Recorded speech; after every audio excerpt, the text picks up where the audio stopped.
حضرت خدیجہ رضی اللہ عنہا رسول اللہ صلی اللہ علیہ وسلم کی سب سے پہلی بیوی اور رفیقہ حیات ہیں۔ یہ خاندان قریش کی بہت ہی باوقار و ممتاز خاتون ہیں۔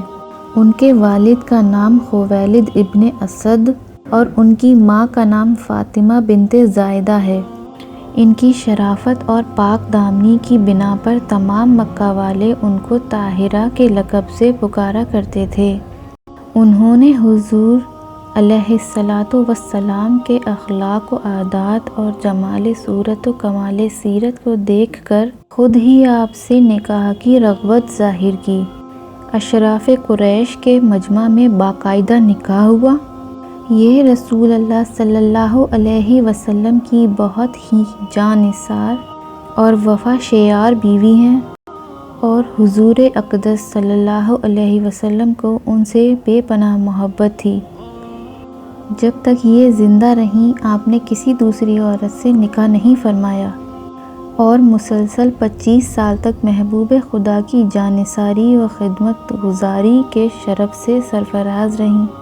حضور علیہ الصلاۃ والسلام کو بھی ان سے اس قدر محبت تھی کہ ان کی وفات کے بعد بھی آپ اپنی محبوب ترین بیوی حضرت عائشہ رضی اللہ عنہا سے فرمایا کرتے تھے کہ خدا کی قسم حضرت خدیجہ سے بہتر مجھے کوئی بیوی نہیں ملی۔ جب سب لوگوں نے میرے ساتھ کفر کیا اس وقت وہ مجھ پر ایمان لائیں، اور جب سب لوگ مجھے جھٹلا رہے تھے اس وقت انہوں نے میری تصدیق کی، اور جس وقت کوئی شخص مجھے کوئی چیز دینے کے لیے تیار نہ تھا اس وقت خدیجہ نے مجھے اپنا سارا مال اور اپنا سارا سامان دے دیا، اور انہی کے شکم سے اللہ تعالیٰ نے مجھے اولاد عطا فرمائی۔ اس بات پر ساری امت کا اتفاق ہے کہ سب سے پہلے حضور صلی اللہ علیہ وسلم کی نبوت پر حضرت خدیجہ ایمان لائیں، اور ابتدائے اسلام میں جبکہ ہر طرف آپ کی مخالفت کا طوفان اٹھا ہوا تھا، ایسے مشکل وقت میں صرف ایک حضرت خدیجہ ہی کی ذات تھی جو پروانوں کی طرح حضور پر قربان ہو رہی تھی۔ ایسے اوقات میں جس استقامت کے ساتھ انہوں نے خطروں اور مصیبتوں کا مقابلہ کیا، اس خصوصیت میں تمام ازواج مطہرات پر ان کو ایک ممتاز فضیلت حاصل ہے۔ ان کے فضائل میں بہت سی حدیثیں بھی آئی ہیں۔ حضور اکرم صلی اللہ علیہ وسلم نے فرمایا کہ تمام دنیا کی عورتوں میں سب سے زیادہ اچھی اور باکمال 4 بیویاں ہیں۔ ایک حضرت مریم، ایک حضرت آسیہ فرعون کی بیوی، تیسری حضرت خدیجہ، چوتھی حضرت فاطمہ۔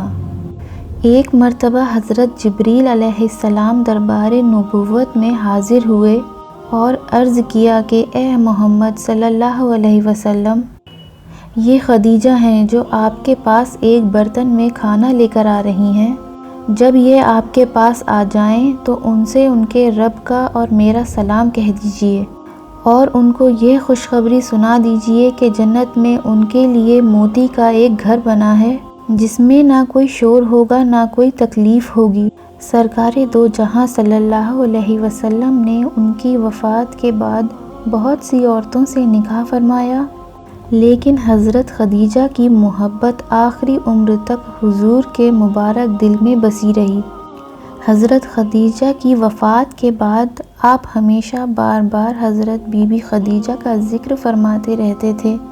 ہجرت سے 3 برس پہلے 65 برس کی عمر پا کر ماہ رمضان میں مکہ مکرمہ کے اندر انہوں نے وفات پائی، اور مکہ مکرمہ کے مشہور قبرستان ذیہون جنت المعلیٰ میں خود حضور اقدس صلی اللہ علیہ وسلم نے ان کی قبر میں اتر کر اپنے مقدس ہاتھوں سے ان کو سپرد خاک فرمایا۔ اس وقت تک نماز جنازہ کا حکم نازل نہیں ہوا تھا، اس لیے حضور نے ان کے جنازے پر نماز نہیں پڑھائی۔ حضرت خدیجہ کی وفات سے 3 دن یا 5 دن پہلے حضور کے چچا ابو طالب کا انتقال ہو گیا تھا۔ چچا کی وفات کے صدمے سے حضور علیہ الصلاۃ والسلام کا قلب نازک رنج و غم سے نڈال تھا ہی کہ حضرت خدیجہ کا انتقال ہو گیا۔ اس سانحہ کا قلب مبارک پر اتنا زبردست صدمہ گزرا کہ آپ نے اس سال کا نام عام الحزن یعنی غم کا سال رکھ دیا۔